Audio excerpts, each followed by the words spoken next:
இந்த நுரையீரலுக்குள் எரியும் தீப்பந்தத்தை செருகியது யாருங்கிற கேள்வி எழுப்புறேன். நான் நுரையீரல் தான் உங்களுக்கு, ஆனா அதற்குள்ள தீப்பந்தத்தை செருகியது யார்?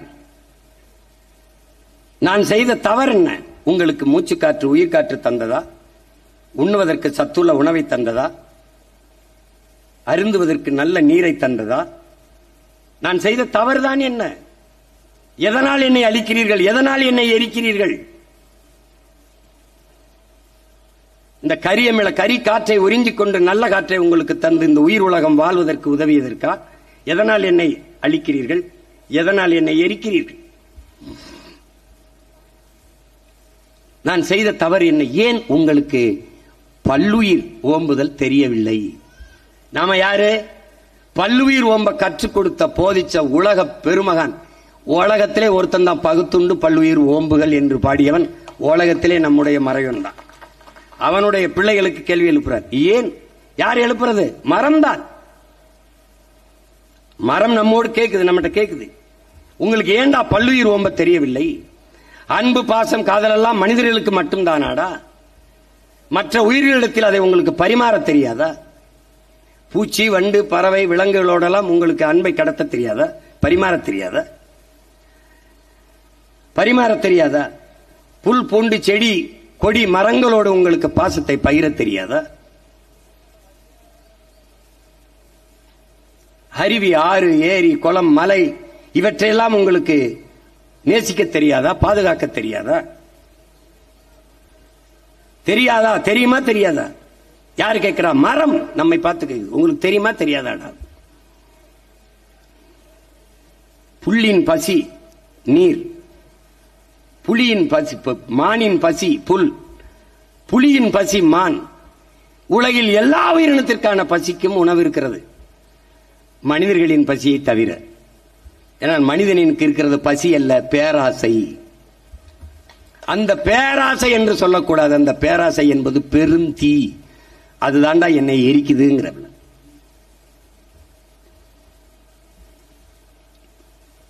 நீரின்றி அமையாது உலகு என்பதை நாம் ஏற்கிறோம். ஆனால் காடின்றி அமையாது நீர் என்பதையும் நாம் ஏற்கணும். அப்பா சொல்றாங்கல்ல, இப்ப நீங்க நல்லா கவனிச்சீங்கன்னா, உயர்ந்து இருக்கிற மலை முகடுகளில் 200-300 அடிக்கு மேலே அடர்ந்து படர்ந்து வளர்ந்து இருக்கிற மரங்கள் தான் மேகத்தை அறுவடை செய்து பூமிக்கு மழையாக கொண்டு வருகிற ஆற்றலை பெற்றது. அதனாலதான் என்ன சொல்றான், ஒரு நாட்டின் எதிர்காலம் என்பது, நல்லா கவனிச்சுக்கணும், ஒரு நாட்டின் எதிர்காலம் என்பது அந்த நாட்டின் வகுப்பறையில் தீர்மானிக்கப்படுது. ஒரு நாட்டின் நலன் என்பது அந்த நாட்டின் ஒவ்வொரு வீட்டின் சமையலறையில் தீர்மானிக்கப்படுது. ஏன்னா நோயற்ற வாழ்வே குறையற்ற செல்வம். ஒரு நாட்டின் நலன் அதான் செல்வம். அப்ப நலன் என்பது அந்த நாட்டின் ஒவ்வொரு வீட்டின் சமையலறையில் தீர்மானிக்கப்படுது. ஒரு நாட்டின் வளம் என்பது அந்த நாடு பெற்றிருக்கிற நிலத்தின் வளத்தை பொறுத்து அமைகிறது. ஒரு நாட்டின் நிலத்தின் வளம் என்பது அந்த நாடு பெறுகிற நீரின் வளத்தை பொறுத்து அமைகிறது. ஒரு நாட்டின் நீரின் வளம் என்பது அந்த நாடு பெறுகிற மழையின் வளத்தை பொறுத்து அமைகிறது. அந்த நாட்டின் மழையின் வளம் என்பது அந்த நாடு பெற்றிருக்கிற மலைகளின் வளத்தை பொறுத்து அமைகிறது. இப்ப நான் ராமநாதத்துக்காரன், எனக்கு கடல் இருக்கு. மதுரையில கம்பம் குமிழி தேனியில மழை கடல் இல்லை, ஆனால் மழைப்பொழிவு இருக்கு. காரணம் என்ன?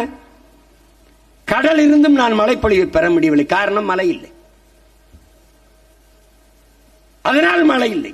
அங்கே நீராவி ஆறுகிற மேகம் மேற்கு தொடர்ச்சி மலையாக இருக்கிற இங்க மதுரை தேனி கம்பம் குமிழியில தடுத்து நிறுத்தி பூமிக்கு மழையா வருது. அங்கே மழைப்பொழிவை பெற முடியுது. அவன் வளமாக இருக்கிறான், நான் வறண்டு இருக்கேன். இது விளங்குது. அப்ப அந்த மலை மேலே அடர்ந்து உயர்ந்து இருக்கிற அந்த மரங்கள் தான் பூமிக்கு மேகத்தை அறுவடை செய்து மழையா கொண்டு வரும்.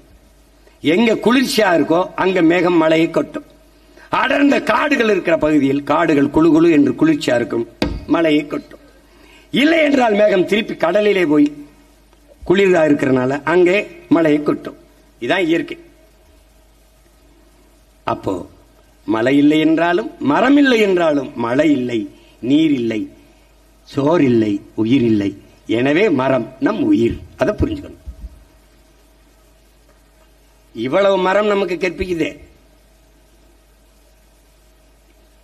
இவ்வளவு கற்பிக்குது. இங்க எழுதிய எல்லா பேரறிஞர்களும் மரத்தின் பயன்பாட்டை சொல்லிட்டான். ஆனா இவ்வளவு கற்பித்தும் நாம இன்னும் அந்த மரங்களின் அருமையை புரிந்து கொள்ள தவறுகிறோம். ஆனால் இனி வரும் காலங்களில் உங்கள் பிள்ளைகள் அதை செய்வதாக இல்லை. இப்ப நாங்க வனம் செய்வோம்னு நட்டுக்கிட்டு வர்றோம். ஒரு தம்பி, என்னுடைய தம்பி கதிர்காமன் எல்லாம் ஏகப்பட்ட வந்திருப்பான்னு நினைக்கிறேன், ஏகப்பட்ட பனை மரங்களை நட்டுக்கொண்டு வருகிறான். பல மரஞ்செடி கொடிகளை என் தம்பி சங்கர் மகள், இந்த என் மகள் இருக்கா, இந்த 2 பேரும் அவங்க வீட்டை சுத்தி 50 மரங்களுக்கு மேலே 2 பேரும் நட்டுருக்காங்க படிக்கிறது. நீ வரும்போது என்ன செய்வாய் சீமான்? இப்ப பாரு, இப்ப நான் என்ன செய்யறேன் பாரு.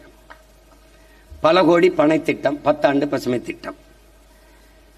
இந்த பிராக்டிக்கல் மார்க் கொடுக்கறாங்கடா, கூடுதல் மதிப்பெண். அது மாதிரி எங்க தலைவன் பிறந்தவன் ஒரு பிள்ளைக்கு தமிழ் பெயர் வச்சால் 500 ரூபாய் வைப்பு தொகை வச்சிருவாப்ல. நான் என்ன பண்ணுவேன், நான் ஆட்சிக்கு வந்தோடனே எந்த வீட்டில் பெண்மகள் பிறந்தாலும் அவளுடைய பேர்ல வைப்பு தொகையா 5000 ரூபாய போடுவேன். அவ படிச்சுட்டு மனவயதை எட்டு வெளியில வரும்போது 20 லட்சத்தை கையில் கொடுப்பேன், 10 லட்சத்தை கையில் கொடுப்பேன். உனக்கு புரியுதுன்னு நினைக்கிறேன். யாவன் கை விட்டாலும் அவ கையில 10 லட்சம் இருக்கும், அது தனி. ஆனால் படிக்கும் போது என் பிள்ளைகள் மக்கள் இயக்கமாக மரம் வளர்த்தலை உருவாக்குவேன். என் பிள்ளை ஒவ்வொரு பிறந்த நாளைக்கும் மரம் நடணும். 2 வயசா 2, 3 வயசா 3, 4 வயதா 4 மரம் நட்டுக்கிட்டே வரணும். அதுல பள்ளிக்கூடத்தில் படிக்கிற என் பிள்ளை, மாணவ பிள்ளை 10 மரம் நட்டான்னா, 10 மரம் நட்டை கட்டி காட்டிட்டான்னா அவனுக்கு தேர்வுல 10 மதிப்பெண்கள். 100 மரங்களை நட்டு வளர்ந்துட்டான்னா அவன் சிறந்த தமிழ் தேசிய குடிமகன் விருது. அந்த சான்றிதழை வச்சுக்கணும். எதுக்கு? வேலை வாய்ப்புல முன்னுரிமை. 1000 மரக்கன்றுகளை நட்டுட்டான்னா அவன் இறந்த போது அவனுக்கு அரசு மரியாதை அடக்கம். புரியுது நினைக்கிறேன்.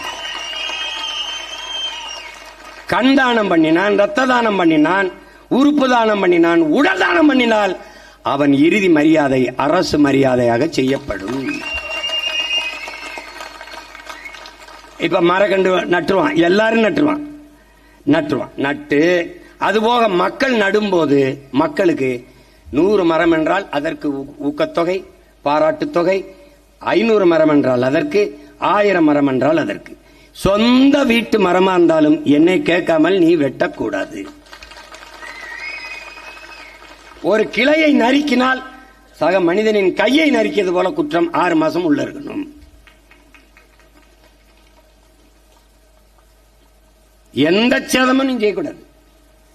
அடர்ந்து இருக்கிற இந்த வனத்திற்குள்ளே ஒரு மரத்தை வெட்டினால் பக்கத்தில் இருக்கிற மதம் பயப்படும். அடுத்த ஆண்டு அது பூப்பதும் காய்ப்பதும் குறைந்து விடும். கூடி நிற்கிற மாணவர்களிடத்தில் ஒரு மாணவனை ஆசிரியர் அடித்தால் அருகில் இருக்கிற மாணவனுடைய ரத்த அழுத்த சோதித்தால் அது உயரும். இவனா பாத்துக்க போய். அதே மாதிரிதான் வெட்டக்கூடாதுங்கிறான். மரத்திற்கு உயிர் இருக்கு, கேட்காதுன்னு உயிர் இல்லைங்க எவன் சொன்னது? பேசிக்கொண்டே இருந்தால், அன்பாக பேசினால் அந்த ஆண்டு பூப்பதும் காய்ப்பதும் கூடும். இங்கே மேதைகள் இருக்கிறார்கள், கேட்டுக்க. நான் சொன்னா நீ சிரிப்ப, அதே கருத்தை என் தம்பி சூர்யா சொன்னா ரசிப்ப. இப்ப நான் மறுபடியும் போய் நடிச்சாடா வந்து சொல்லிட்டு இருக்க முடியும்? உன்னோட பெரிய பிரிதாரு. டேய், நல்ல கண்ணு பிறந்து வாழ்ந்து இருக்கிற மண்ணில் தான்டா நடிகை நாடால் ஆசைப்படுறாங்க. நல்ல கண்ணுன்னு ஒருத்த காலம் ஒப்பேன், என் அப்பன் அவன் யாருன்னு தெரியாதனால தான்டா நடிகன் நாடால துடிக்கிறான். நீ பின்னாடி பண்ணிக்கிற. கலையை போற்றுடா, கலையை போற்று, கொண்டாடு. அதை எங்க வைக்கணுமா அங்க வைக்கணும்.